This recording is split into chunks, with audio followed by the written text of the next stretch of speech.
Okay, let's get started today.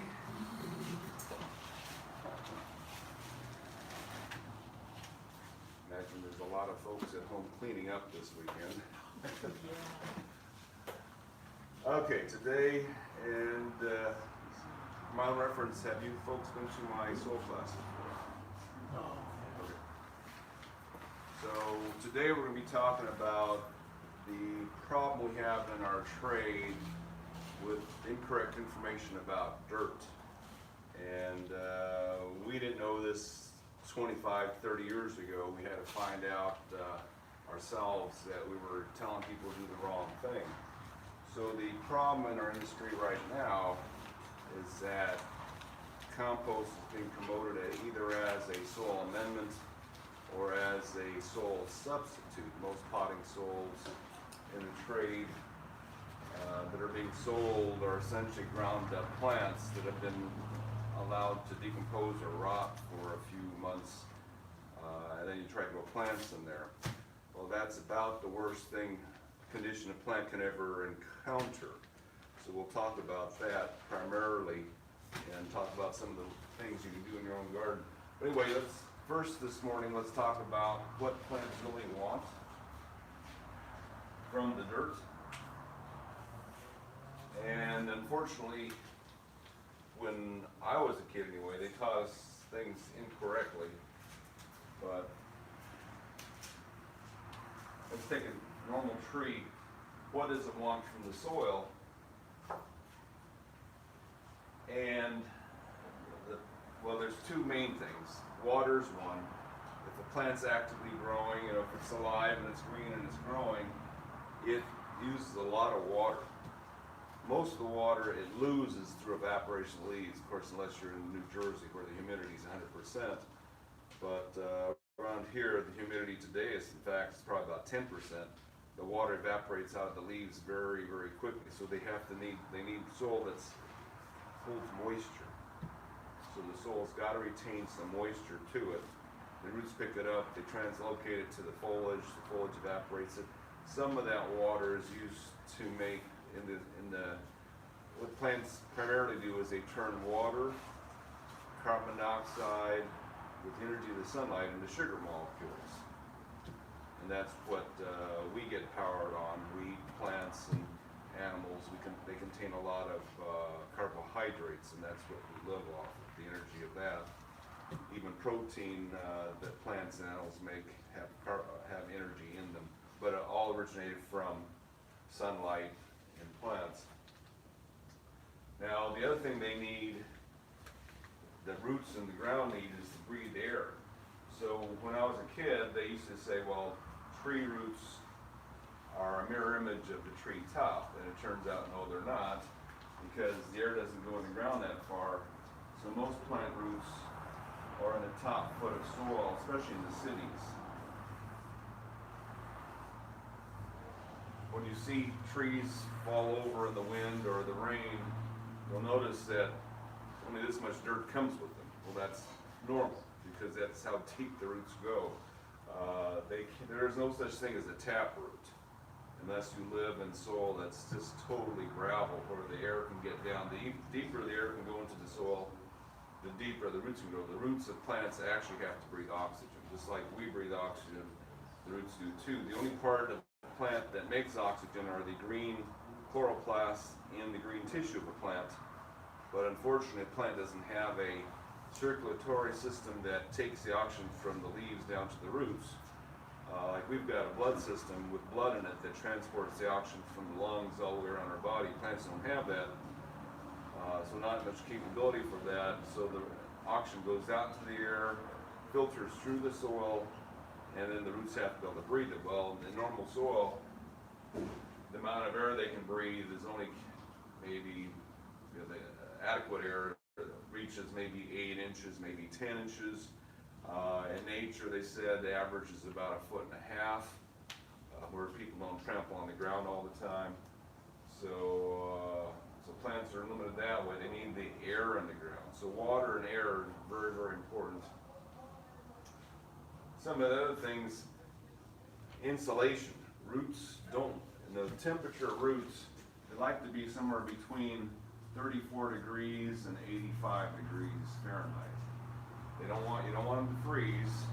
They don't have any protection against freezing. Like the top of the plant, a lot of trees have bark that's really thick that insulates them. The roots don't have that, so the roots can't take soil that's below freezing or even above 85, 86 degrees. They don't like that. It's too hot. Few plants we know can go hotter. Things from the desert. It seems like plumerias love it. The hotter the soil gets, the happier they look. Some grass can take it really hot, but a lot of plants don't like it hot at all. So insulation, stability. If the soil is stable, holds the plant up. If it's too loose, they fall over in the wind. So what's soil made out of? Well, if you ask any farmer what soil they prefer, it's called sandy loam. So sandy loam is the farmer's perfect soil. This is off an organic farm in Irvine. The farmer there said this is as good a soil as he's farmed on in Orange County. He's farmed all throughout Orange County. A lot of Orange County is clay, but this area is very, very sandy. I was walking on in his field after they plowed it. It's like walking on a beach. Very sandy. So, what's soil made out of? So soil, actually the term scientists use would be plants like to live in loam. Now in the journals, among journalists, they use that term incorrectly. So a lot of the journalists who write for horticulture say, well, you want a real rich loam. And by that they mean you add a lot of compost to the soil. You take the soil, add a lot of dead stuff to it, and it becomes a rich black soil. Well, that's not what loam is at all. Loam just means that that soil, that dirt you have in your garden contains the three major components of soil: sand, silt, and clay. And I would assume everybody knows what sand is. Now, what is it really? It's decomposed rock. Okay, that's a good point. So, a solid piece of dirt would be granite. So granite, which is a mixture of quartz and feldspar, is what this soil, this perfect sandy loam, is made out of. You grind this up, you get this. Now when you first grind it up, you get decomposed granite, and then it goes to the river, and all the pieces get a little rounded and crushed a little more, and you get soil. So, but granite is the basics of soil. If lightning hits the ground, you get glass, because that's what glass is. Glass is quartz. So soil is basically quartz. So the sand is a little, if you look at it underneath the microscope, it looks like little pieces of glass, except they're rounded, or they're faceted like a gem is, but they're basically round because the river ground them up. Silt is just the little grindings come off the sand. So silt itself is just a smaller piece of sand, maybe 1/10 the size, still quartz. Feldspar becomes clay. So feldspar is quartz that's not only it's also combined with aluminum if it's grayish, or iron if it's reddish, gives this soil its color. So that's feldspar, and instead of being rounded pieces of crystals, it's flat flakes, and that becomes the clay. So you grind up a rock, you get clay. You grind up a plant, you get muck. You don't get dirt, you get muck. If you live anywhere where it rains a lot, the people often on a big piece of property have their bog area. They said this is our peat bog, nothing grows there. It's all dead plant material. It's in a big pile, underneath where the reeds or grasses grew near the riverbeds. It's solid compost or solid organic matter. Nothing will live in it. It's totally useless part of their property. plants love this sandy loam. Now, what sandy loam is, let's say if you say sand, silt, and clay, the ratios between those determine how good that soil is. Sandy loam is usually about 30%, 30%, 10% soil. Now this is more like, this sandy loam happens to be, when we separate it out. So if you want to see roughly what your soil is made of, you take your soil, put it in a mayonnaise jar, fill it about half to 2/3, add water to the neck, a few drops of soap, shake it up really good, make all those clods break up. Sometimes you got to do this for a couple days. Shake it once, set it down, come back and like say, shake it again, set it down. And what happens, sand being the largest particle settles fastest. And this sample here is like that much sand. It's like 80%. The clay layer, this silt, clay is invisible to the naked eye. It looks like grease in here. So if I swirl this up, you'll see what's coming off the surface. Looks like grease. Well, that's your clay layer. On this sample, it may be less than 1/8 inch thick. So this has only got about 5 or 6% clay in it. It's vital. The clay is really necessary because clay holds water better than sand does. In between the clay and the sand would be the silt. Silt's is smaller sand. It's hard to distinguish. And in fact, all these particles kind of mix up, get mixed together near the top. So it's not perfect. But if you've got, 30, 40% clay in there, you've got really bad clay. This is so small, a sliver of clay in here, that this is wonderful soil for growing for a farm. So sandy loam, roughly 30, 30, 10. In this case, it was more like 80, 10, 10 maybe, or 75, 15, 10, something like that. It's very little clay in this sample of soil, but the farmer says, he's just overjoyed to have that piece of property. It's funny, we talk to the strawberry growers, and strawberry plants need really good soil. But it's the most, other than marijuana, it's the highest cash crop in Orange County. So, the farmers want to grow their strawberry crops. So the guys along the Santa Ana River told me, well, we got some really rich soil here. The strawberries, best we can grow. Well, Santa Ana riverbed is all sand. Strawberries absolutely love sand because it breathes real well. Now, the way we talk about this, there's two terms.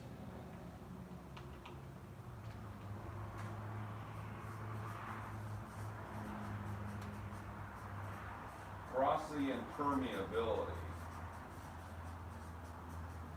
And journalists again get this wrong. They'll tell you porous, air can go through it. No, porous means how much water, how much pore space there is in the soil, how much water it can retain. Permeability is the ability for air to go through the soil, the ability of the soil to breathe. So, the way you can kind of see this is kind of my little example of, blow up all the pieces. Sand is relatively round. Now, the relative sizes are off. So my sand is going to be the tennis balls. Actually, they should be the size of beach balls or bowling balls. And then the smaller balls in here are the silt, which are still fairly round. And then the lentil seeds, which should be more or less confetti, flat, would be the clay particles.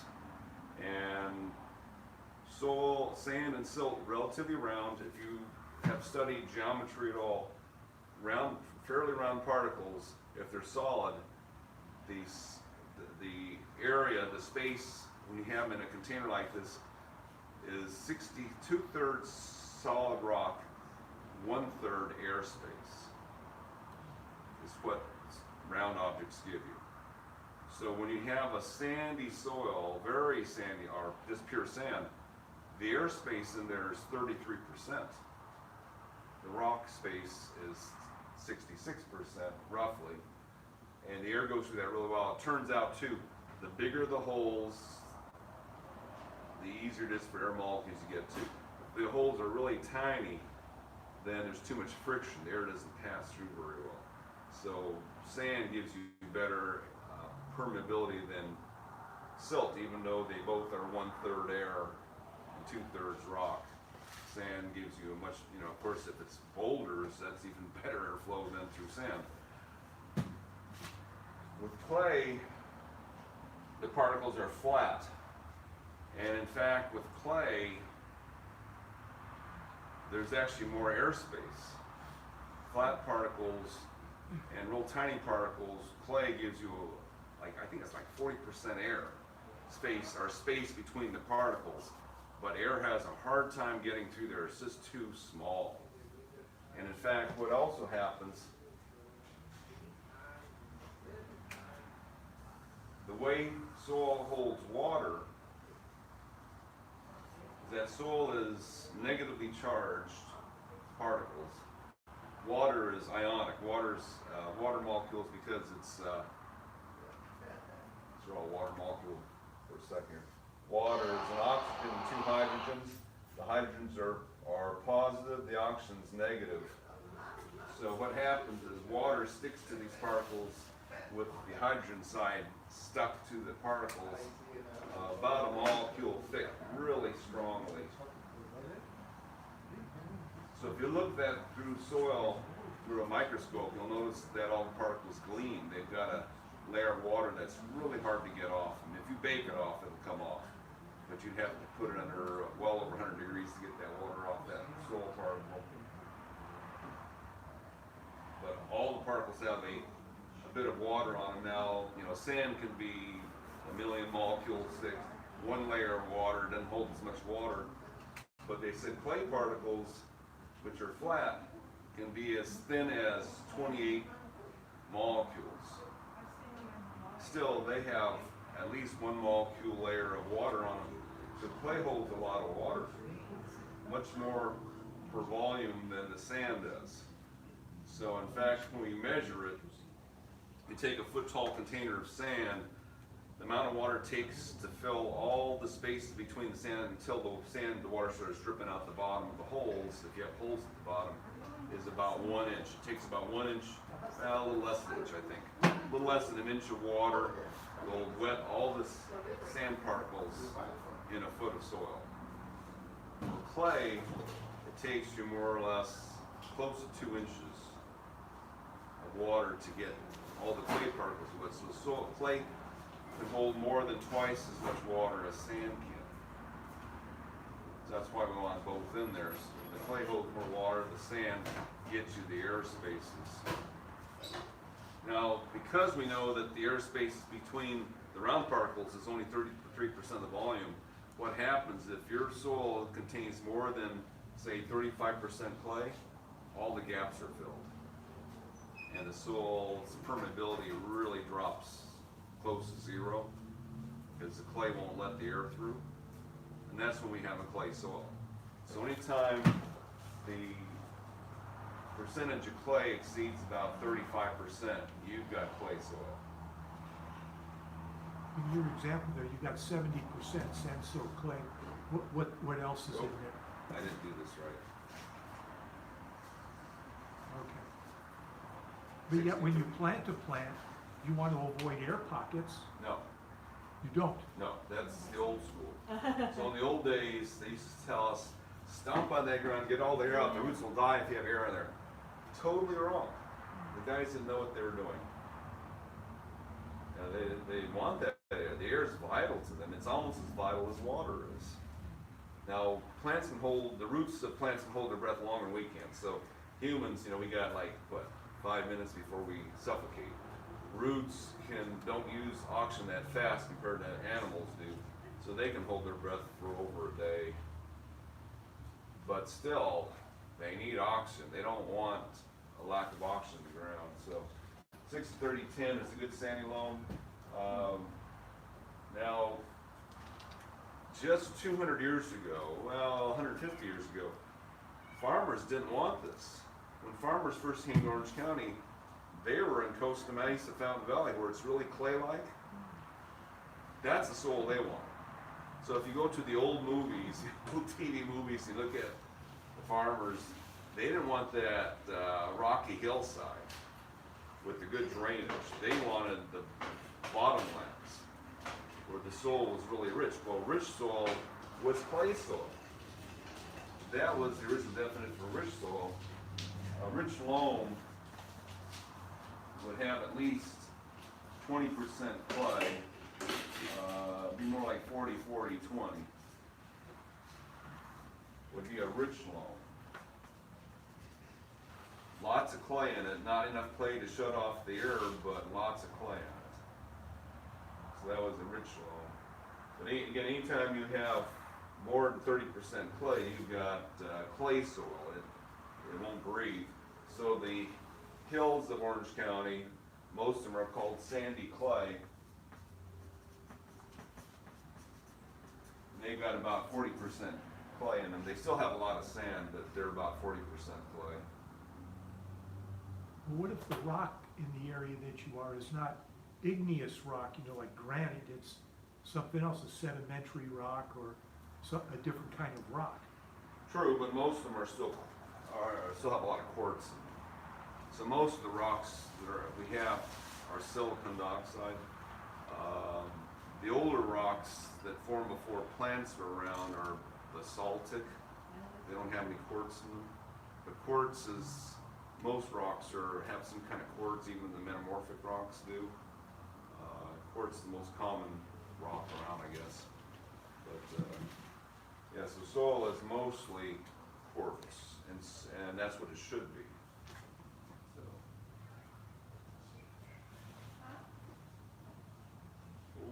Okay.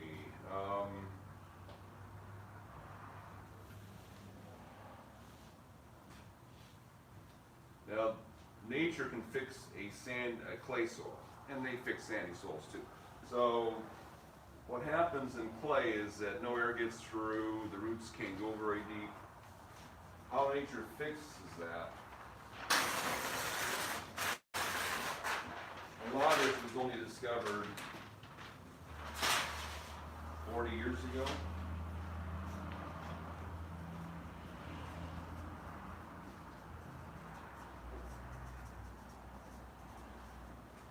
So then in nature there's a thing called the mycorrhizal fungus. And of course there are a lot of worms in the soil too. A lot of animals that live in the soil. So in nature, how this all works. So the soils here, when they do soil surveys, when they've done them in the past, they know that the soil itself is like 99.1% mineral, either sand, salt, or clay, and 0.9% organic, although University of New Hampshire came out with a new survey just 2 years ago, almost exactly 2 years ago. Careful, my cat likes to sit on laps. The lap cats. He'll try to love you to death. He thinks everybody's his mom. So. Anyway, they said that this survey, the surveys they're taking were wrong. The soil itself is 100% mineral. They said the 0.9% organic matter they were counting was a mistake because they were, as they were digging through the soil, they were cutting living tissue off of plants. They're pulling the roots off of plants and counting them as dead stuff. And they were counting living protozoa, worms and stuff as dead stuff. And they said when they did a more careful survey, they essentially got the soil as 100% mineral. So now, what they also know about the soil is that where plants grow, it's usually covered with dead stuff. Covered on top.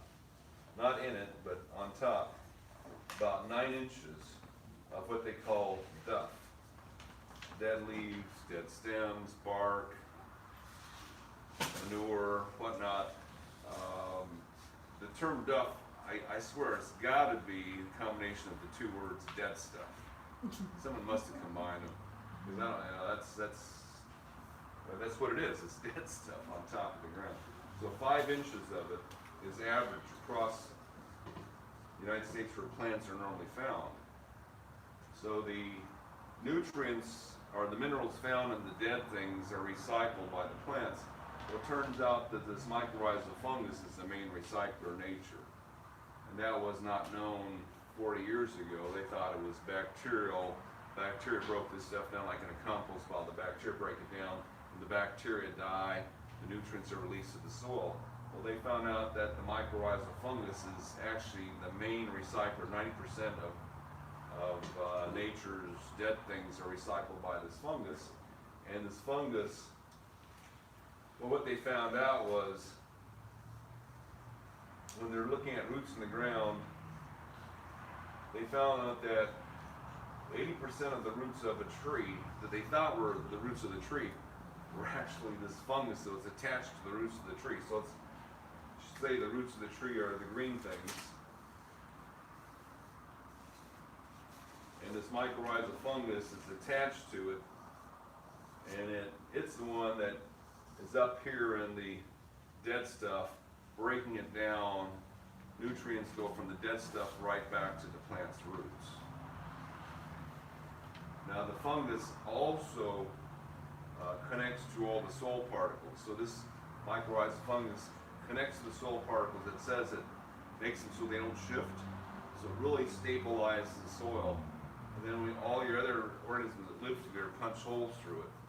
So they said on a soil that's been undisturbed by man for, say, a generation, you dig up the soil, it looks like Swiss cheese underneath a magnifying glass. There's just all these holes, and there's all these supports. The fungus supports holding that soil together. It doesn't move.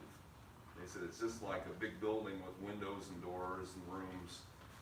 So that's how nature improves the soil. It makes it very airy. When you refer to topsoil, is that what you're talking about? Is that top?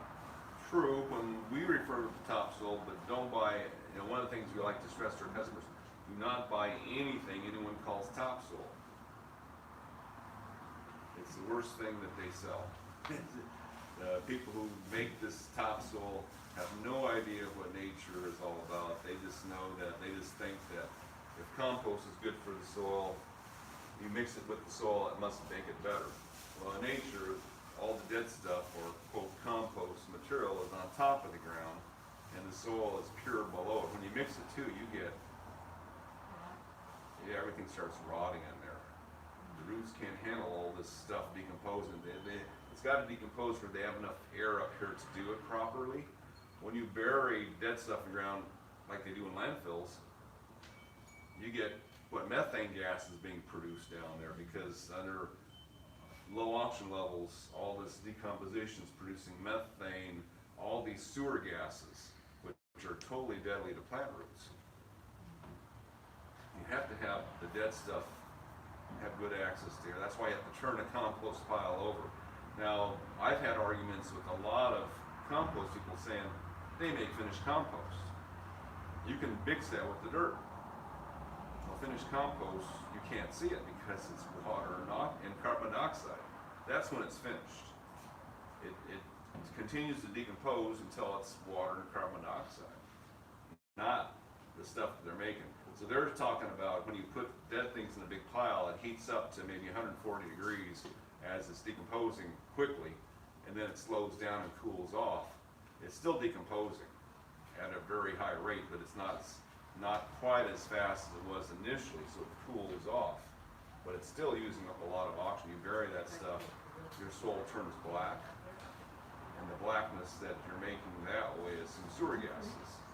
So we've seen it written in magazines where they tell people, tilling a lot of compost and make your soil rich and black. Well, you just killed it. You kill your soil when it turns dark from compost. That's not the proper way to make a rich black soil. So in nature, rich black soil, charcoal. That's how nature made rich black soil. So charcoal is wood, tree, that was totally fried under extremely hot conditions, either volcanic or an extreme wildfire, where there was so hot and not enough oxygen to finish turning it to ash, it becomes charcoal. It's like it's half burnt, or it's heated up, but it's not oxidized. So So that's what charcoal is. And when you have charcoal after a fire, campfire even can do it, the charcoal holds on to minerals like crazy. That's why charcoals are used for filters. They hold on to minerals really heavily, and the plants love that. They love to live around pieces of charcoal in the ground. And the black soils of the world that were analyzed, they said hardly any charcoal in it. It's like 1 to 3% charcoal. Makes the soil look black. And makes it really rich, and it's permanent. They said it's permanent.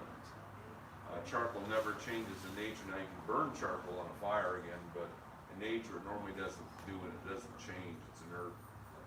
So it goes from organic matter to inert material. Now, one of the major investment schemes in agriculture right now is how to make charcoal cheaper. If you can take a field of corn stalks after you harvest the corn and turn them into charcoal, you've got a gold mine in your hand. At this point, it's hard to do that cheaply. Make charcoal cheaply. One of our suppliers has biochar. They call it biochar in their catalog now. A 10-pound bag.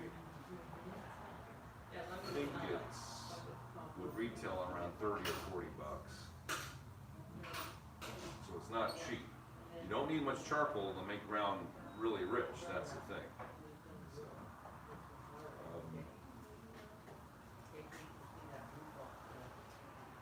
So this is how nature makes good soil. Now, if you've got clay and you want to make it more airy, you can just put mulch or organic matter on top. Wait several months for it to work out, or it might take years, in fact, for it to work. But that will help it. Don't mix it in, just leave it on top. Leave it on top. You mix it in, your soil oxygen level drops off really badly. Now the reason I know this, I started studying soil is because it's been early 90s. I bought a house and we made all these raised planters. And not knowing anything, in those days I was more or less a follower, not a leader. I was just saying, okay, tell me what I need to put in these raised planters. So I called up the soil company nearby and said, what do I fill these planters with? He said, your topsoil seed, 60% sandy loam, 40% compost, a mixture of manure, horse manure, and other wood products. So we filled all our beds up. I ordered 17 truckloads, filled them up this deep, planted plants, and within a year I had lost about half my plants. I'm going, this hasn't happened to me before. What did I just do? And it took us a few years to figure out it wasn't us, it was the soil we had bought. It's 40% organic matter soil was killing most. Now, okay, the reason I have these plants here is because not all plants have the same requirement for oxygen in the soil. Plants on this side need more oxygen, plants on this side can get by with less. So the problem we have is, is that the industry has promoted compost as a soil amendment and a soil substitute for like a generation now. So you see what survives in people's yards? Plants on this side. Plants that die in people's yard, plants on this side. Because the plants that don't need the oxygen, they can tolerate the compost better. So this book I have, which has a list of the plants, how much oxygen they need. Roses, the conifers like pines, junipers, cedars, cypresses can get by with low oxygen levels. Grasses can get by, and they can live in sewage. Interestingly, daisies, not all daisies, but most daisies, bird of paradise, can live in sewage. Palm trees are real good too. I know palm trees don't like it, but they can it doesn't often, we've seen a lot of pygmy date palms die in the last 10 years. And that's because those are the ones that were brought in from Florida that were in big containers of pure pine bark. And that pine bark slowly decomposed down to muck and killed those date palms after about 10, 12 years ago. And we saw a lot of them die around 2000 from the stuff that was brought in. You know, Florida is not allowed to send dirt to California, so they grow their palm trees in pine bark. And pine bark lasts a while, but give it 10, 12 years, it looks like black sludge in the ground. You know, it's killing off all the pygmy date palms that are bringing in from Florida.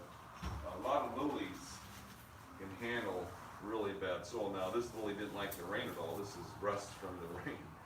But the mucky soil can handle it.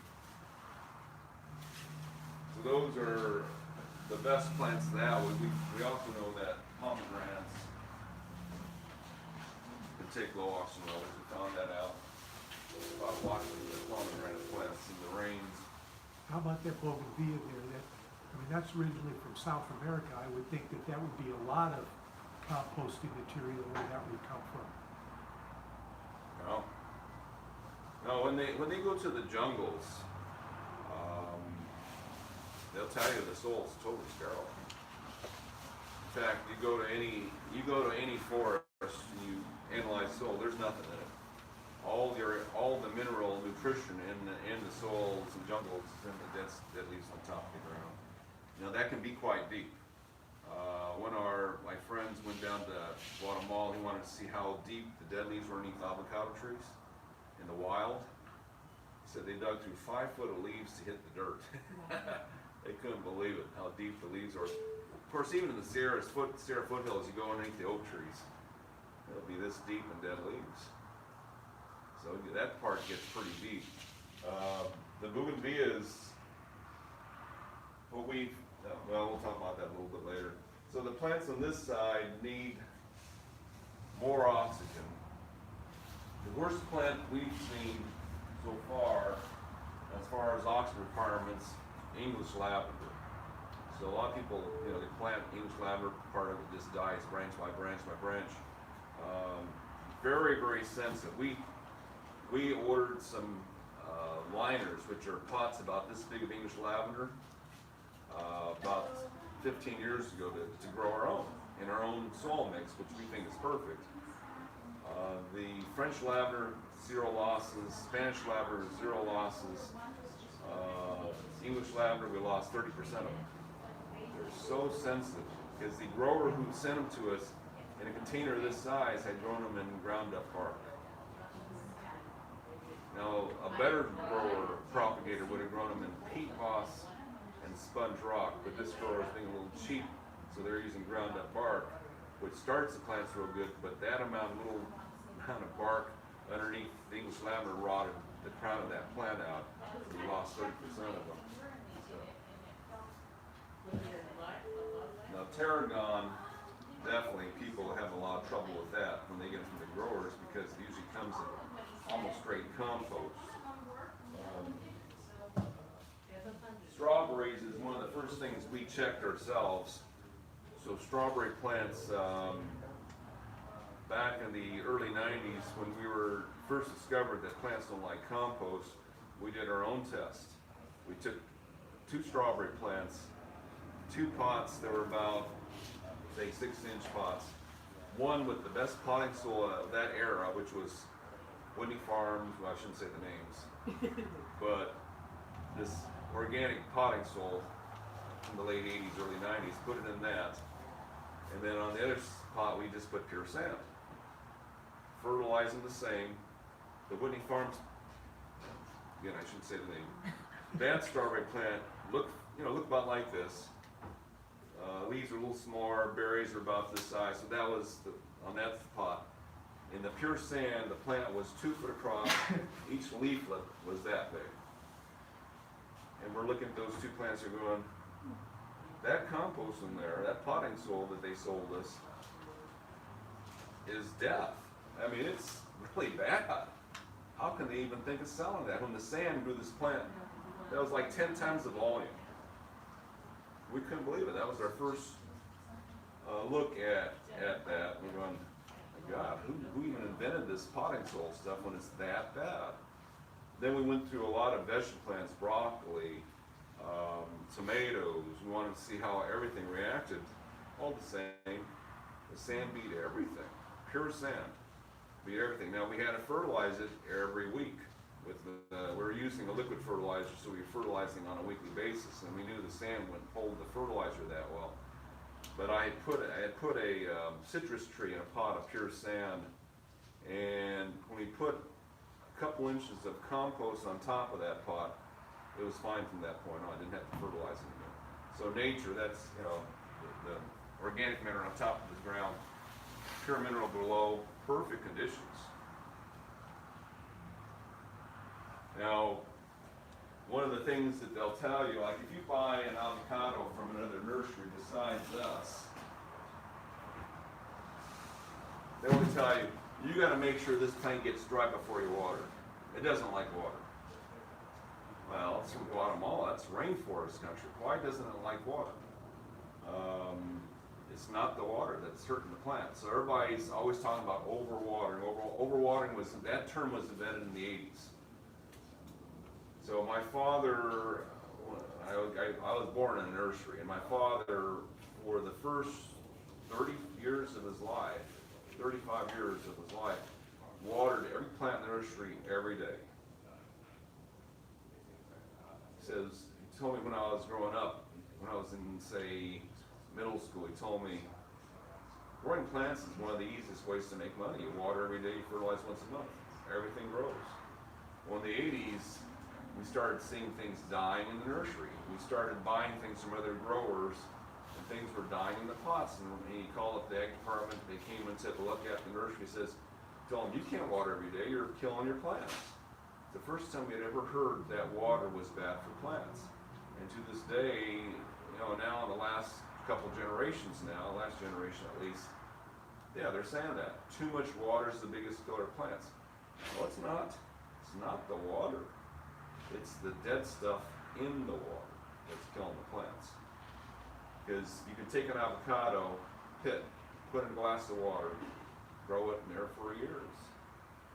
Pure water. There's no drainage in that glass of water. There's no drainage. It's pure water. You know, hydroponics, they know that the oxygen in the water is critical. The amount of oxygen in that water is critical. You have to have, the water we get from the tap is well oxygenated, because the water district knows that. They know if they don't have enough oxygen in the water and you water your lawn with it, you'll wipe out your lawn. So they oxygenate it before you get the water. It's like 6 parts per million. 6 to 8 parts per million is what the water districts are shooting for. You drop it below 2 parts per million, you start wiping out the plants. There's no oxygen for them to breathe. So, but water is not the problem.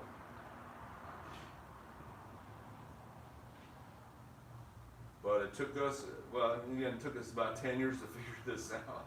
Because during the 10 years we didn't know, my dad turned to watering over me in the mid-80s, says, "You figured this out. I can't believe what's happening."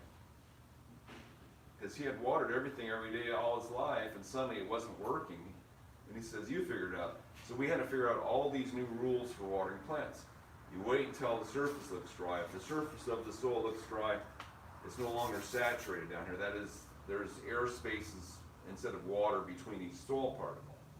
If it's saturated, it means that water hold is throughout the soil. There's no air spaces in there. But once it's not saturated, the air has made it back in through between the particles.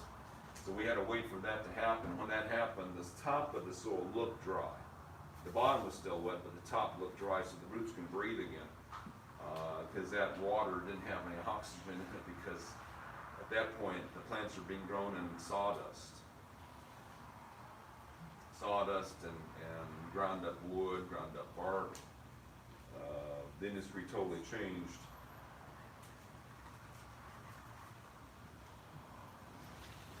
So now we have to grow our own plants that are sensitive, like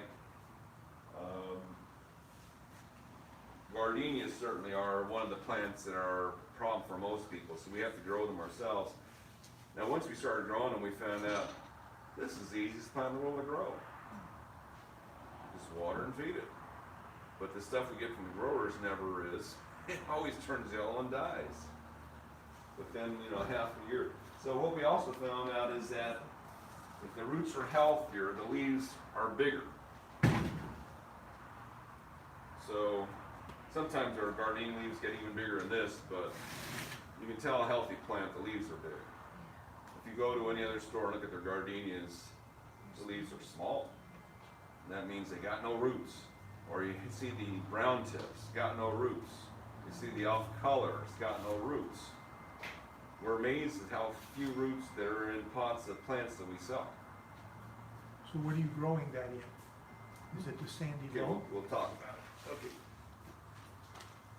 So, our test we had done showed that sand was the best. You water once a day, it's fine. But the weight is a problem, because pure sand, and sandy loam is even heavier because it contains clay, but pure sand is about 100 pounds per cubic foot. It's just too heavy. But this is what my dad used to grow his plants in. And in the 1950s and early 60s, this was the soil we grew all our plants in, that he watered every day. What they did in the 60s, and I remember this because I played in my dad's dirt pile, and suddenly it changed. They started adding either peat moss or redwood compost to it. Now, the nice thing about redwood compost, that held us over for a long time, was that redwood is the slowest decomposing wood known. So even though it's chipped up, it lasts 5 years. You chip up a pine tree, that stuff will decompose in less than 6 months. A redwood tree, it's 7 years for redwood sawdust to decompose. So it lasts like, what's that, 14, 15 times longer than sawdust. So even though in the 60s they're using redwood sawdust to lighten the soil a bit, it wasn't causing much trouble with the plants. The plants don't like redwood necessarily, but it wasn't suffocating the root system as bad. So in the 60s, 70s, the redwood worked. Late 70s, we ran out of virgin redwood forests, and suddenly redwood sawdust got real expensive, and that's when they switched to fir shavings, and that's when the industry went. All the plants we were growing, the soil companies we bought soil from, they changed the mix. We were starting to lose plants left and right. Late 70s, early 80s, all the way through the 80s, we were losing plants, didn't know why. Plus, the soil mixes we were making were shrinking like this. During the year, they were losing a third of their volume within 1 year. And we didn't know why that was happening either. We didn't know anything about dirt in those days. Now, the original formula that University of California told the nurseries was sand and peat moss. Because peat moss decomposes slowly also. Plus, peat moss has been sitting at the bottom of the lake for 1,000 years or more. So there's not much biological activity left in it. And also, it doesn't resemble any plant that we grow. So it's like, you know, the closer the dead thing is to you, like if you killed a fish in your house, it doesn't affect you. You kill a monkey in your house and leave the body there, it's a problem. It's too close related. Well, peat moss is a dead reed plant, and we don't grow that many reeds, so even though it's dead, it's really old and it's not related. So peat moss and sand is still a good mix to get the pots lighter in weight. Peat moss is still the best organic matter for holding water also. So it's got a couple things going good for it. So peat moss and sand was the first thing. But sand is more expensive than sandy loam, and peat moss has always been quite expensive because it's shipped down from Canada. So the nurseries wanted them to have something cheaper, so they said 1/3 sand, 1/3 peat, 1/3 fir bark ground up, which was okay. 1/3 decomposing organic matter that was decomposing fairly fast wasn't too bad.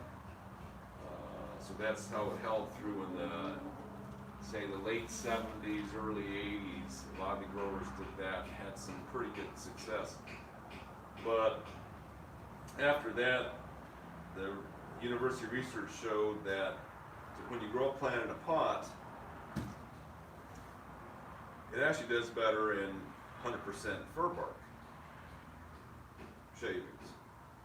So for the time it takes a nursery to grow a plant in a container, fir bark or ground up bark is better than dirt.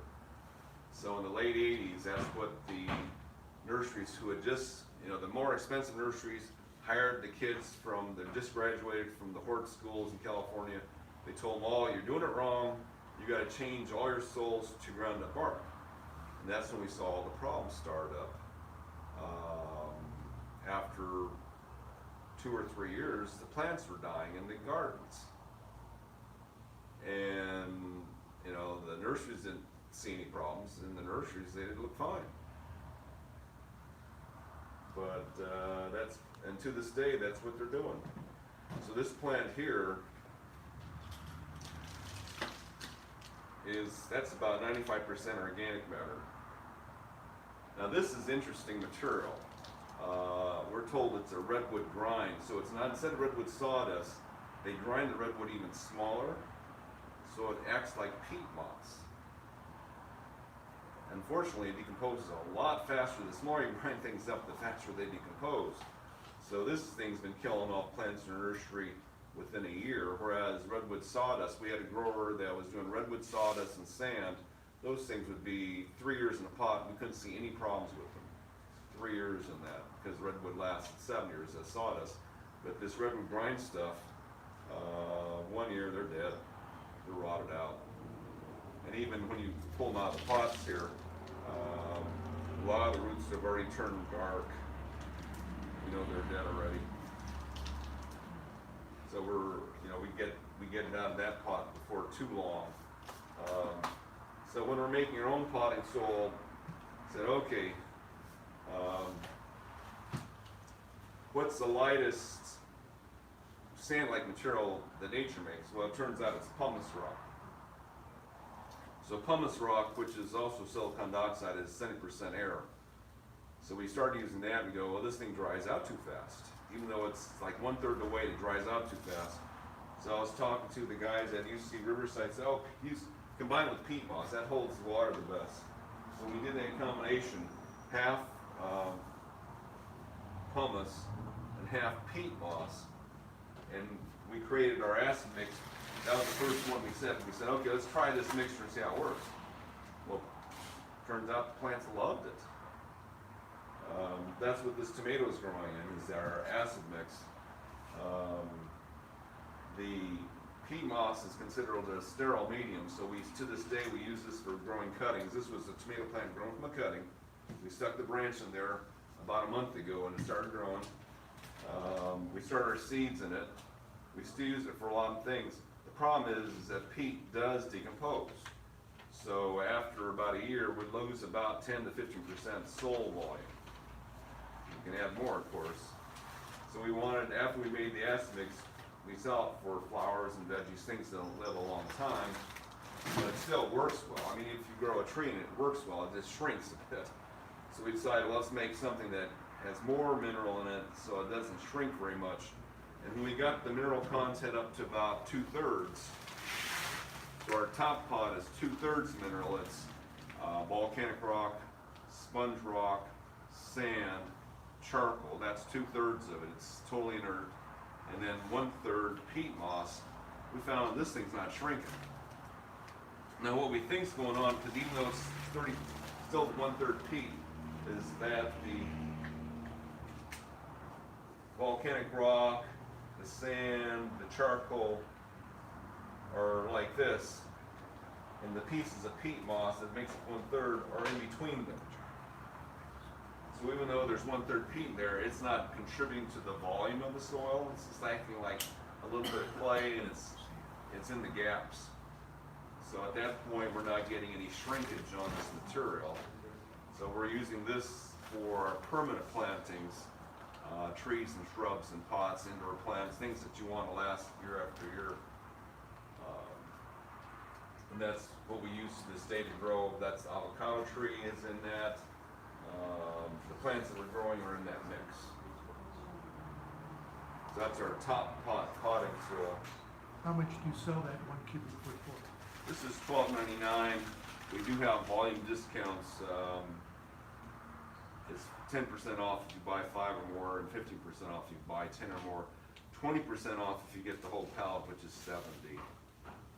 So, and we do have people who buy 150 bags at a time to fill up their vegetable garden. They don't have to fill their raised beds with it.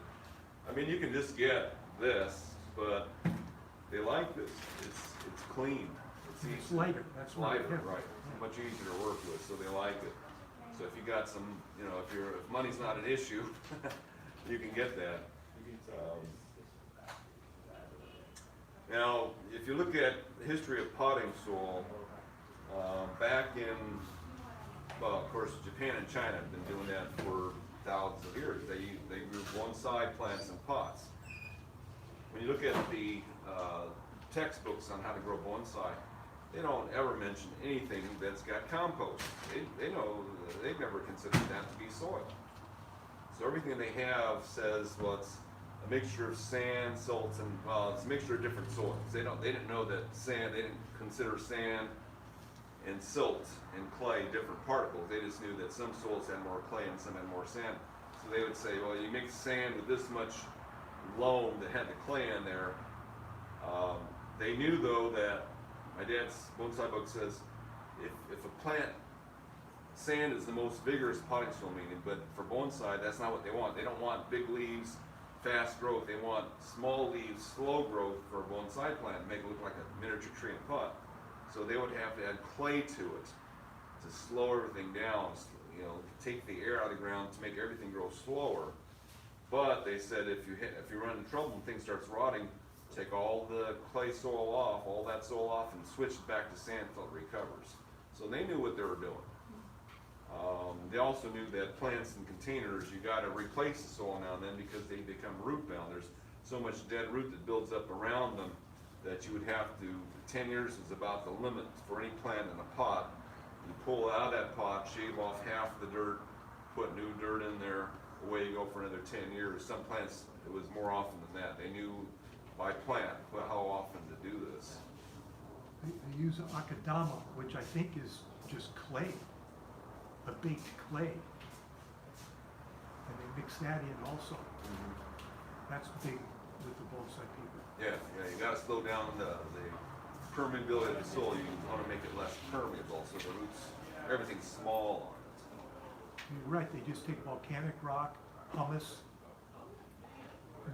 maybe some cactus mix, you know. True. Now, cactus mix is, the main ingredient is still recycled wood, forest products, wood and bark, so. To retain some water, because then you got so little to hold any water there. Well, the clay does that really well, so you don't have to add. That's why they use the akadama for it. Now, with our soils, you know, one problem with it is that we can't get enough water holding material in these bags is the weight. You know, you put clay in here, it weighs it down. Everything gets too heavy. So we have instruction in the back says you can add up to a quarter of your own native soil to this stuff for a pot. It still works well. Helps it hold more water. A lot of our customers like to add real dirt to this or this sand to this one to make this one. You know, they like to make their own mixture. Once they get into it, they like to mix up their own stuff.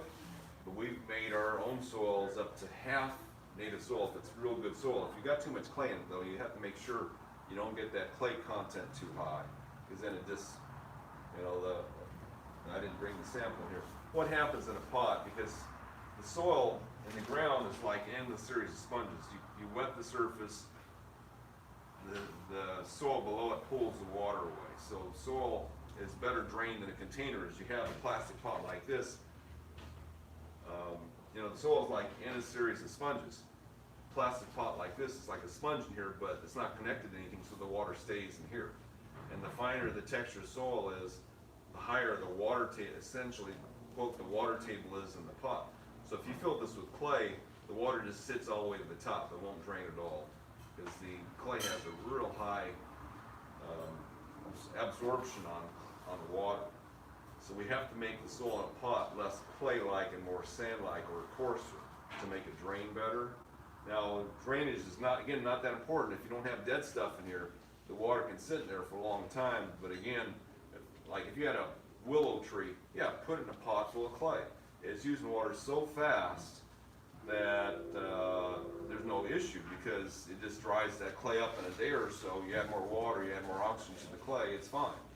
But if you put a little gardenia in a pot full of clay, the gardenia is respiring a lot slower. The water sits there for a week, the water runs out of oxygen, the plant uses all the oxygen up, and then the plant starts rotting on it, roots start rotting on it. Roots rot, root diseases are usually from a lack of oxygen, not the water itself. It's a lack of oxygen in the area that causes the root organisms to function, then the plant turns yellow and dies. But they also suffocate if the water sits there too long, the same water. So you want the soil to drain faster in a pot than you do in the ground, so we have to make it coarser. Coarser soil holds less water than finer textured soil does. So that's why our potting soil is mostly rock. Now, how about your fruit trees? You indicated, we got some fruit trees from you, and you indicated that some are more tolerant of the clay soil, which we have in Fullerton than the others. Yeah, pomegranates, apple trees, we know pear trees and apple trees, they can get by with 2%, 2 parts per million oxygen. Pears and apples? Right, and That's pomegranates. just what we got from those Yeah. pears and apples. Yeah, So the clay wouldn't be too bad for right, them. they can handle the lowest oxygen level of the crops known. We think persimmon's the worst. Well, persimmons and avocados, because back in the 80s and 90s when we tried to grow persimmons in a compost-based soil, it was virtually impossible. The leaves of persimmons would turn yellow and red by summer. We just couldn't keep the leaves on them. We would have to water really carefully to keep them healthy at all, but it was just a pain. When we changed the soil to our top pot, we couldn't keep this underwater, didn't care anymore. My dad was always puzzled because when he was a kid, he was raised in Japan, and their persimmon tree was right by the river. He said, you stick your shovel in the ground, you hit the water. It was right there. So when he moved to Mission Viejo, and he had clay soil there, and he watered his persimmon like crazy, it just always rotted on him. He didn't get it. His persimmon was rotting in wet clay. He didn't know the difference between wet clay and wet sand by a riverbed. So, but yeah, if you buy persimmon from anyone else but us, it's in compost and leaves. By this time, you're probably orange and red already. But Instead you of being still green. think the water just fill in the gaps and it's gonna rot no matter what it's in, sand or clay or whatever. Only if in it the season. only if it sits there for a long time. Yeah, but that tree by your dad's river was sitting there for a long time. Yeah, but the water running by it was moving. So there's more air in the water. Right. Plus, it was sand by the river, so the air can go right through that very permeable soil, even though it's water filled, it was permeable. So, I don't get it. So like if we were to buy a tree and our soil is bad and we needed to buy this to keep it going, how much area space are we talking? You're replacing how deep and how wide? well, the more permeable soil you put around it, if you're in clay, the more permeable soil you put around it to start with, the better. But if you buy a plant that we grew, this soil itself is so permeable that you put this in the clay, it's probably going to be fine, because the air goes right through here. Now, if you cover the clay over the top of this, you might be in trouble. But our root balls are so airy. I mean, this is, pumice rock itself is 70% airspace. So this alone is like a snorkel in the ground. So as long as you keep this open to the surface, you're probably fine. But yeah, if you can surround it with this, I have one landscaper who all the time he was in business, he said, to play it safe, he just surrounded all his plants with sand. He goes, he was in San Juan where it's real clay-like. He would just backfill all the holes with sand. He said, I didn't have any problems. Or you could use pumice. Right, pumice work, sand work, anything Pumice like is fairly that. cheap too. Yeah, And like you say, it's light. yeah, sand. Perlite is the same material, but it's too light. In fact, there are some natural pumices. A friend of mine who taught me a lot of this stuff, he was doing research for potting soil for the space shuttle. He's the guy who actually turned me on to pumice rock. But he had bought the mineral rights to this volcano in New Mexico. He brought me some of the pumice. You put your hand below on it, it just floats. It's so light. It's so airy. So there's quite a few different kinds of pumice out there. What is perlite? This quartz, it's blown up in an oven. Oh, So there's water molecules in the quartz, and then they put it in an oven, and it just pops like popcorn. So we planted that You don't cover that with compost? You can cover with compost, but not with clay. Yeah, Oh, okay. compost would be good. Yeah. Compost on top is fine. But Just don't mix in. Right. Just don't mix Don't it. mix them into the dirt. Yeah. Compost and dirt's a bad combination. So, Okay. so again, a lot of these things you see on this side, I mean, what was really neat, 'cause I was mentored by this NASA scientist, he said, bring me your worst plant. So in that time, our worst plant was papaya. We watered papaya plants 2 days in a row in quote the super soil, it would turn yellow and fall over and rot. So we had to water really carefully. So he said, bring over your worst plants. I brought it over. He said, now use this ice pick and start picking the soil off the roots and observe what your plant does. He didn't tell me what was going to happen, but he said, watch what happens to your plant. Now, in those days, you know, our pies looked like this. So I was picking off the dirt. I didn't, you know, I was real hesitant. So I did a little bit at a time, but after half an hour, I noticed that my papaya leaves had gone from here to here. It's like they went. And he said, how's your papaya look? I said, it looks much happier now that I'm taking the soil off of it. And that's what we notice is that almost any plant we do,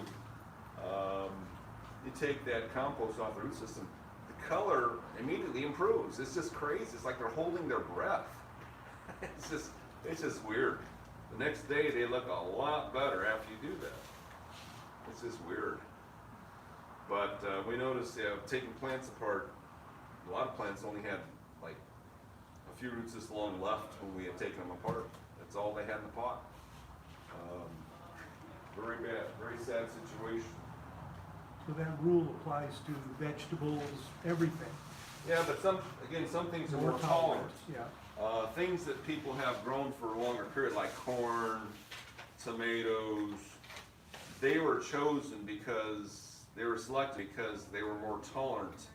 So like the hybrid tomatoes for sure are easier to grow in compost than the heirlooms because the hybrids were selected to live among the dead.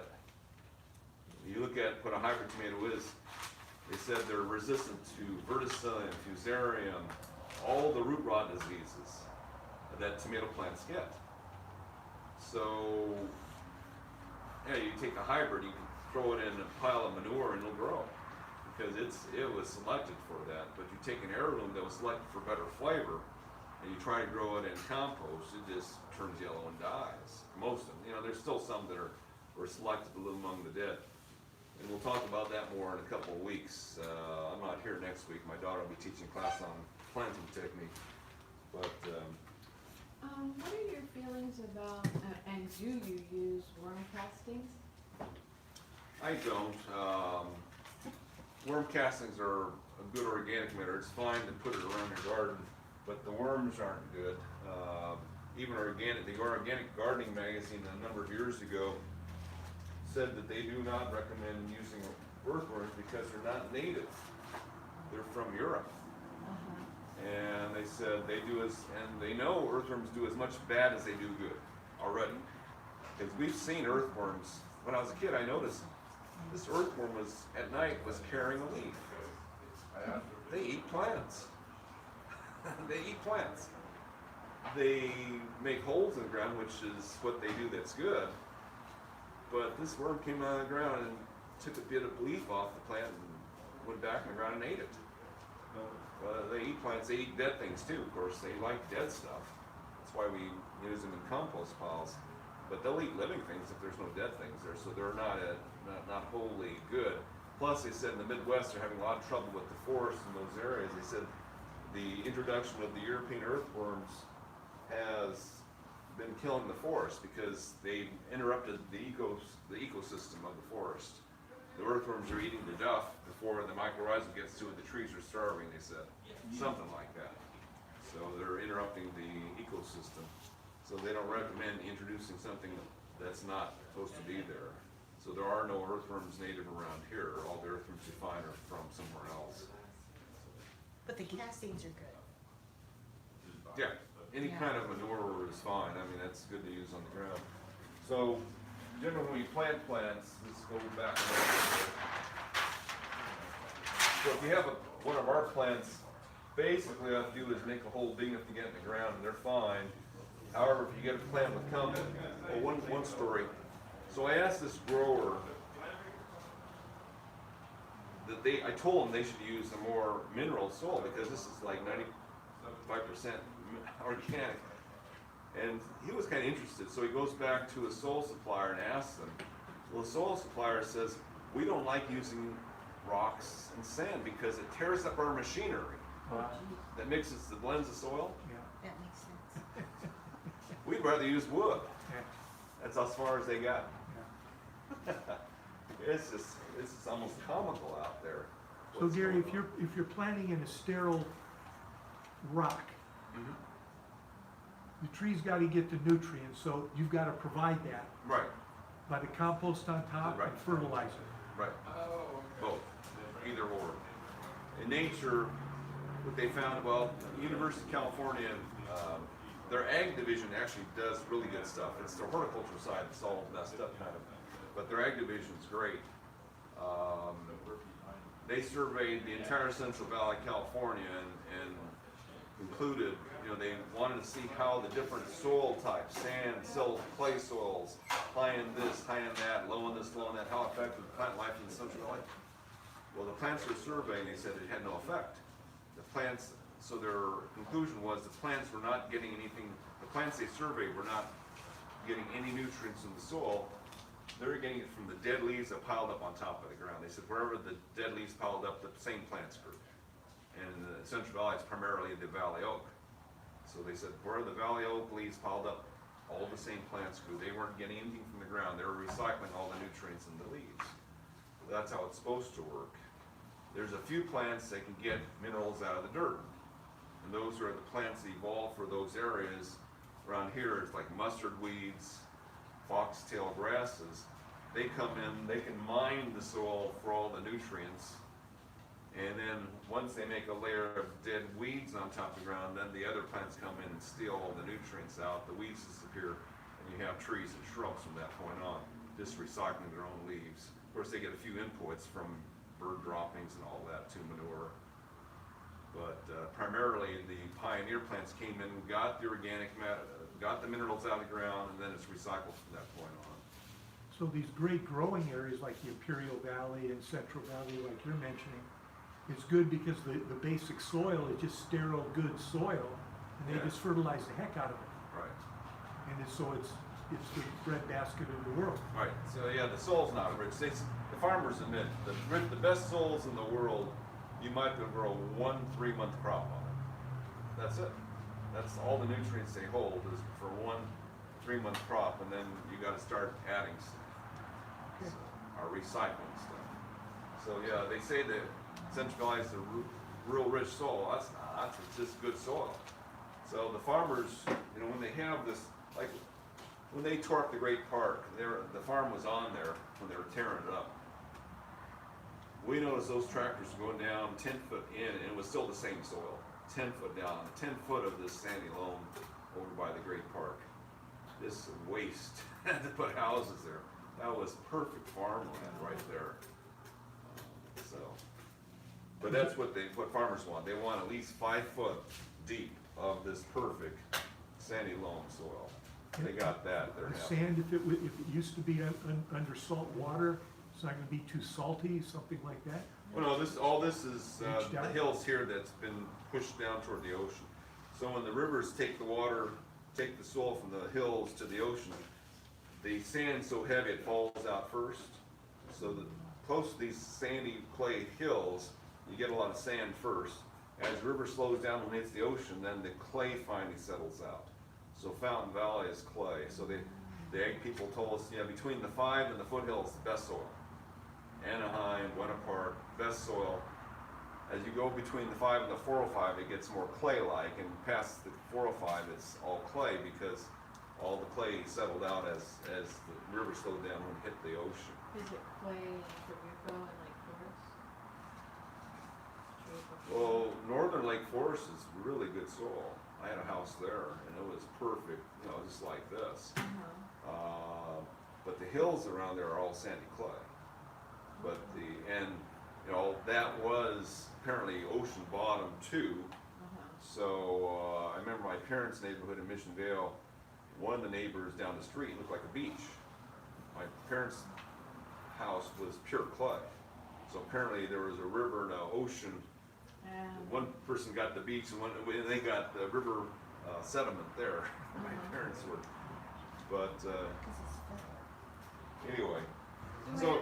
Do I understand you that if you, like you see all these bags out in other nurseries and they'll say organic, have they put in if it says organic, do they have the rotten stuff in it? Yeah, it's all rotten, it's all dead trees, ground up, half dead, half rotten. It's kind of like the gluten-free stuff, put it on everything. Okay, gotcha. Okay, so if you buy a plant from someone else, you got some choices here. Now, even if you get a big plant from us, the problem with the bigger plants, like say this is a 24-inch, well, it's like a 15-gallon size root ball. In nature, the air goes down about 10 inches. These root balls are 15, 16 inches deep. So the problem we have here is this is the roots are too low now. They'll suffocate. So it's always good to take either, we sell straight bags of pumice, our acid mix works fine, it's half pumice. Mix that into the soil around here, get the air all the way to the bottom of that root ball, so that when the roots don't suffocate, the first thing that happens when they grow is, when they put them in the ground, they start suffocating down there. And this will give them a zone that's airy, so roots come out of here, and then they'll migrate to the area of soil that has the right amount of air in it. This will be the top 8 to 10 inches of soil, and then you're fine from that point on. So just make sure that the soil around these deep root balls is very airy. In 1 gallon plant, if it's our plant, you don't have to worry about it. If someone else's plant, you still want to do this, but if it's our plant, you don't need to do that. But anything bigger than, say, 5 gallon or larger, it's nice to do that. 5 gallon plants have about a 10-inch deep root ball, which is getting a little deep already, but again, if it's our soil, it's very airy. But if you're planting it permanently in the ground, it's gotta have room to expand, so it would still be good even with yours to put the pumice or sand around it. Seem to give it a place to go. You could do that, it's fine. It just costs money. I mean, you can replace your entire yard. We've had some customers take off 2 foot of the clay soil and bring in 2 foot of sandy loam. That's fine. The one thing you have to avoid is putting clay on top of sandy loam. Sandy loam on top of clay, the water goes right through it, and the clay, being more absorbent, sucks it out. So it's good drainage that way.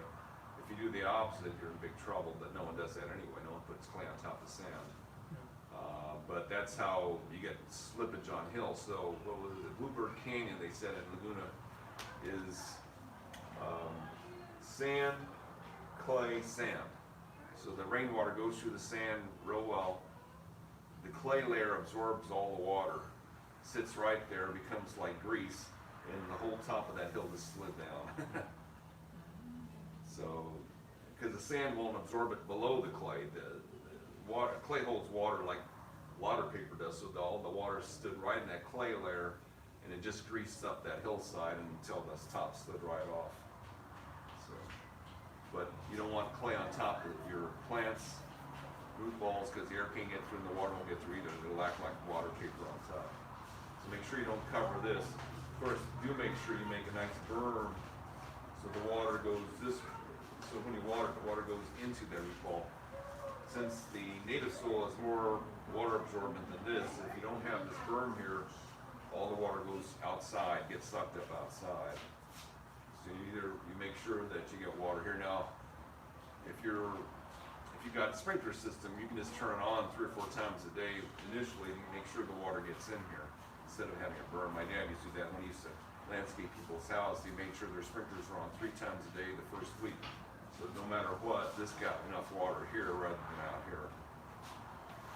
Once roots get out here, then there's no more problem, no more issues. It takes like if you have a plant this big, it may take a week or two for the roots to migrate out far enough so that it can get the water from the surrounding soil. If you have a bigger box tree, it might take a month.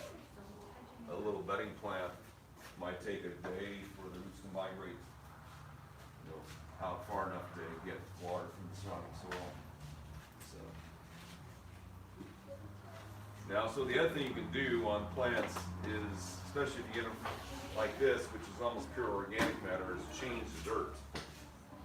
So we do that a lot here at the nursery, and a lot of our good customers do it themselves because they don't buy everything from us. We don't care for everything, so they know, they learn how to do it.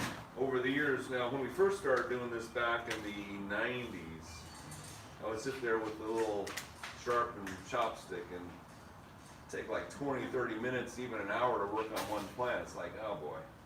Then we found out, oh, water works a lot faster. So when we had water, just sit there with the hose and blast it off. Now, a small plant like this, it may only be 1 minute of water. You can set this on your lawn or a flower bed somewhere, hose this stuff off, it comes right off. But now with in the nursery, we don't want to use that much water. And instead of a pick, we found out, in fact, my son found this out. I told him, well, let's take the dirt off all these citrus trees so we can change the dirt to something better. Citrus is one of those we get from the growers, and everything turns yellow if you water it every day. So, and I would take like 20 minutes to get the stuff off with the chopstick. Well, my son was out there. I heard this banging going on. What in the world is he doing? He was just dropping them on the ground to get the dirt off. And I was going to go over there and yell at him and go, well, let's see what happens. Let's see what happens when the younger generation does this. None of his plants died. So now we do his method. So you just take the root ball and you just go like that. And I don't see many roots in that. It's like the roots are still there. Just drop it on a flat surface and it seems to take off most of the dirt without getting the roots. Now, we feel that you can lose up to 50% roots before the plant's in trouble. And at this point, I see maybe 2% of roots are mixing with the dirt with this compost. But then you take your sharpened chopstick. I have this special tool that one of our friends gave me. It's got a rounded tip. And loosen up some of that. Especially if you see a big clod at the end of a root, you might want to break that up so it doesn't rip the root off. We like to work with the soil damp like this. When it's dry, it's as hard as a rock. Then we also know when you get it down to a certain point, you vibrate the stem, and it just starts falling off. And you can pick out some of these shards. This is, it's like ground up cedar bark or something. Pull out some of the bigger pieces. What you got left could be good compost for the top. Right. This is almost, it's got to be over 95% organic. There's hardly any, I don't see any sand at all. And a few of these red, what look like red volcanic rock. I'm not sure where that came from. Lava rock. Yeah. Just tap the stem. Now, this is already good enough for the plant. You don't have to get it all off, but I don't know, I just like to get it all off. Now those are nice looking roots. Yeah, they're still pretty healthy. There's some rot roots that fell off. We notice that some of the roots are brown and they'll fall off. If you're washing with water, all the dead roots just slough right off. After doing that, would you wash it with water or you not? It's up to you. When we had more water, I used to do with all my plants just water, wash them off down to nothing, so it's all clean. Now, some plants, even this plant, you might lose a few just because sometimes you break a root and it gets infected, and down the road you might lose one or two of them. I've already done about 25 of these, and we noticed that one seems to be shriveling up. So apparently we either took off too much root when we did that one, or the root got infected, and it's killing the plant. But most of them, and I did most of mine 2 months ago, at that point we know that the rest of them are gonna be fine. The one we don't, one of the reasons we grow our own gardenias, because I used to try to repair the gardenias, and we still lose 2/3 of them within a year. 2/3 of them be dead. So you know, the gardenias, you can't pull at the roots. Their roots are real sensitive to trauma. So we grow our own gardenias. You know, gardenias, you take a piece of this stem, 3-inch piece of stem, stick it in our acid mix, cover with plastic. We hardly use a single one of them. Darn thing's so easy to grow. So it's a crime that the growers do what they do to them, because it is one of the easiest plants we've ever grown. Anyway, when we do potting soil, we usually put them in big tubs. This is easier to work with than sticking your hand in the bag. And in this case, we stick it back in the same pot. So we try to get the soil. Now this root system's holding its shape pretty well, which is nice. Sometimes they just hang straight down. You want to try to put a little pile of dirt in the bottom of that so the roots can be mounted over it so they are separated a little bit. If they're too close together, they'll probably suffocate each other. So I have a little mound of dirt at the bottom there. Put that in there. Now you can do this, of course, you just do this in the ground too. Is this yours? This is our top pot potting soil. We made our top pot specifically for gardenia. We said, okay, if we can grow gardenia in that for years and years, then we got the right soil. Because gardenia has always been one of the harder plants to keep alive in compost.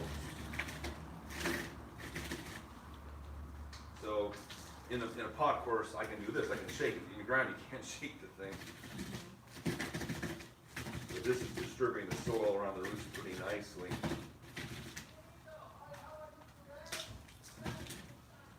And then I like to fertilize, so I'll throw a teaspoon or so of Osmocote, and then we water it immediately.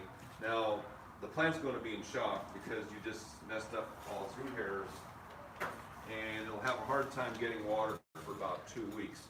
So for the next 2 weeks, you want this in partial sun only. It could be a lath house, could be underneath a tree, dappled light. Now out in the garden, I've done this with plants this big, and this time of year it's pretty convenient because the sun's getting low in the sky. You just set it next to a trash can, and the trash can will shade it for much of the day. It doesn't have to be the whole day. We find that if it's about half the day shaded, then the roots can still handle that amount of sun. But if it's a full day of sun, the plant will just shrivel up and go limp on you because of the amount of water it's not getting from the roots.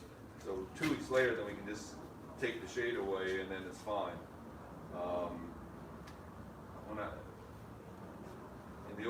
At my last house, what I would do is jump over the wall. We have green belt, cut off some real long branches of the pine trees, and just jam them in the ground and act like a little parasol, and it would last a couple of weeks.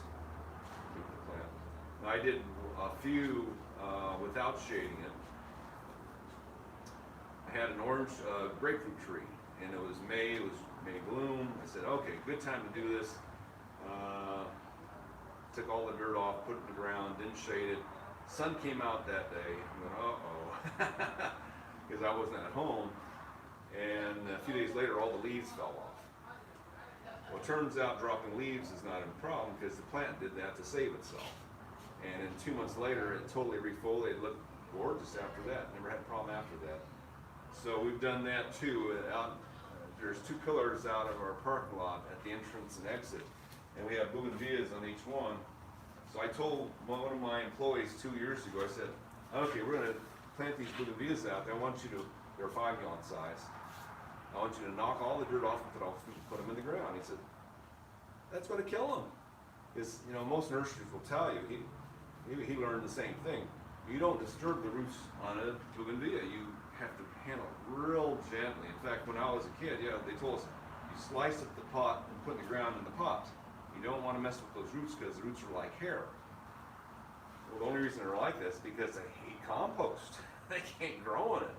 So the bougainvilleas have very poor root systems. So I told them, take it out there, shake all the dirt off, put it in the ground. It's going to be fine. And the next day he comes back to me and says, look, all the leaves are falling off. I said, no, that's a good sign. So they totally defoliated within a week, and then a month later, they totally refoliated, and they've never looked bad ever since. They bloom year-round now. They don't go to sleep. Like, whenever we get them from the growers, they would just go to sleep in the winter. All the leaves would fall off, all the flowers would fall off. But that's because the soil was doing that to them. So what happens when you have this compost around the soil, the roots can't breathe in the compost. So what they tend to do, especially on bougainvilleas, they grow on the surface and they grow on the sides because there's an air gap there on the side of the pot. When they're growing on the side of the pot like that and we have a cold winter day, they just freeze. Puts the plant to sleep. But if they can live in the center of the pot, they don't go to sleep. That's insulated. Our pumice rock is highly insulating. The perlite's highly insulating. So when we redo the soil on the bougainvilleas, they stay awake all year. The stuff I get from the growers always goes to sleep in the winter because their roots are on the sides. And the top and the bottom, they're not in the middle of that root ball. So this is one that we didn't. The last class we had, which was about a month and a half ago, we switched that one to our soil. And this one we didn't. Of course, it didn't look that different yet. Just check it in the middle of winter. This one looked a lot better. Do all bougainvilleas have thorns? No, not all of them. There are a couple types that don't. But some types are more frost sensitive. You gotta be careful. The Singapore plumerias, which are more or less a bush, small, soft bush, very frost sensitive. So even if you do everything right, you can still lose them. So given what you've told us about the soil and putting the compost on top, how does that then make a difference as to the kind of fertilizer that you might use, whether it's organic or chemical? Does that change the way you think about that? Because we're not talking about that fertilizer getting into the roots via the stuff around the roots. It's coming from the top and from outside. Right. So yeah, if you feed your plants organically, the soil, the type of soil you have doesn't really matter. If you go with the chemical fertilizer, and this has to be a chemical fertilizer, then more things matter because chemical fertilizers dissolve at certain pHs better than others. So when you fertilize chemically, like sulfate ammonia or most lawn fertilizers are chemical, you don't want an alkaline soil because nitrogen and iron aren't available in alkaline, phosphorus is. But if you go organically, the pH doesn't matter. So we tell So people you like that way, right. organic. Right. Organic in the long run is better because it doesn't have to dissolve. The fungi do the work for you. Fungi is the main way that plants get their minerals. The mycorrhizal fungus, just so you know, it's a symbiotic partner. So the plant gives it sugar for it to grow. Plants are basically cellulose, and cellulose is sugar. So the plant's photosynthesis makes the sugar, and that makes the plant grow, but it also helps that fungus to grow, and it powers it up. And the fungus gives the plant minerals to make more tissue. So the minerals like nitrogen, nitrogen is primarily in the cell membranes. So the surface tissues and the cell, well, all cell membranes, every cell has a membrane on it that's made out of nitrogen. Our hair is nitrogen, our skin is nitrogen. The outside of the plant is nitrogen. The inside cell walls are all cellulose. So the nitrogen's needed for that. Most of the other minerals, and we'll talk about that in 2 weeks, are for the chlorophyll molecule needs iron, zinc, copper. If you're missing any of those minerals, the leaves aren't green anymore because they can't finish that chlorophyll molecule, which is green. Do you add mycorrhizae at any time, or do you just allow the plant to do it itself, or the atmosphere to do it Yeah, itself? the mycorrhizal fungus is pretty out there. It's all over. Concern Reports magazine ran an article about it 20 years ago saying it was snake oil. However, if you have a plant that's never been in the ground and it's in a pot and it's in our potting soil, which is sterile, you can add it. It would be helpful to add it. So all the Dr. Earth fertilizers are loaded with mycorrhizal fungi. So a lot of the organic fertilizers are trying to use that as a selling point, having the mycorrhizal fungi in there. In the ground, there's no way you're going to have to add it. I I actually talked to the lady scientists who went up to Mount St. Helens, and they want to see how long it took for the mycorrhizals to get back. And they said it took 5 years to repopulate, what was it, 200 square miles, that globe area. They're just watching the seeds sprout, and the seeds are sprouting and dying. When they finally took, they noticed the mycorrhizals had repopulated. They said it took 5 years. That's a huge area to repopulate. So just the spores, mycorrhizal, I guess a lot of spores in the air, or just floats around and lands on the ground, and you've got your mycorrhizals back. So in the city, When you there buy should it, be does it go bad? some do and some don't. So there's one mycorrhizal fungus that's hard to handle, and that's the one that goes after the heather plants.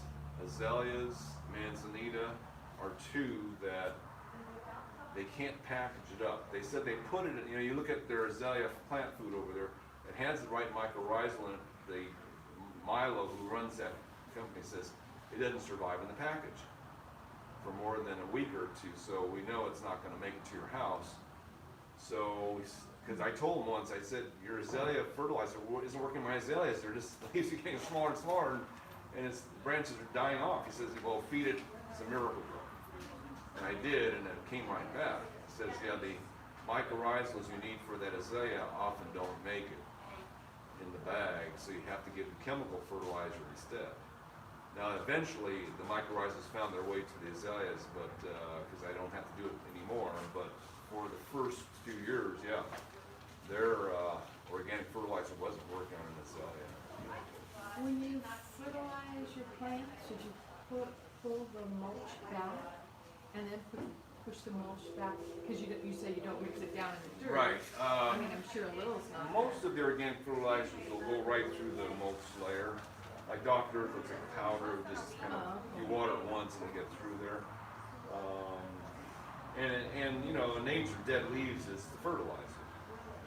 So if you just put dead leaves on the ground, you're fine. Of course, we've always thrown dead leaves away, but nature is dead leaves. You recycle the dead leaves and you got all the fertilizer you need. I mean, a tree drops leaves right below it. It wants to stay there. It doesn't want you to take them away.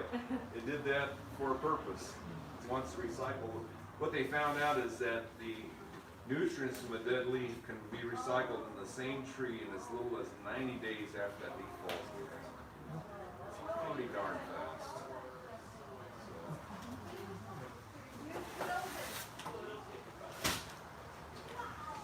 Okay, any other questions?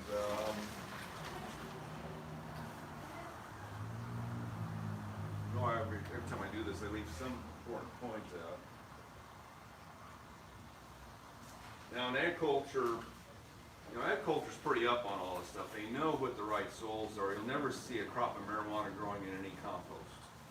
They know it doesn't work. Most expensive crops use the most expensive soil, so marijuana is it. Most marijuana is grown in an interesting product called clay pellets. So here you got clay that holds a lot of minerals and a lot of water, but it's in pellet form, so it's got a lot of air too. So they do it in this. This is supposed to be the ultimate potting soil. Of course, they water every couple hours. It doesn't hold quite enough water for a plant outside in the sun, but for a plant in a greenhouse under the right humidity levels and being watered several times a day, this is like perfect. But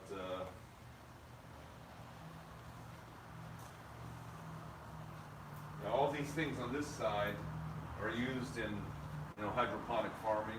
Perlite, this is rock wool, pumice, decomposed granite used. Now there are some organic products that do work. So some hydroponic farms actually use peat moss. Peat moss, because it's a known quantity, they know peat moss will give them at least 5, 6 months, even a year of useful life before it decomposes down to muck again.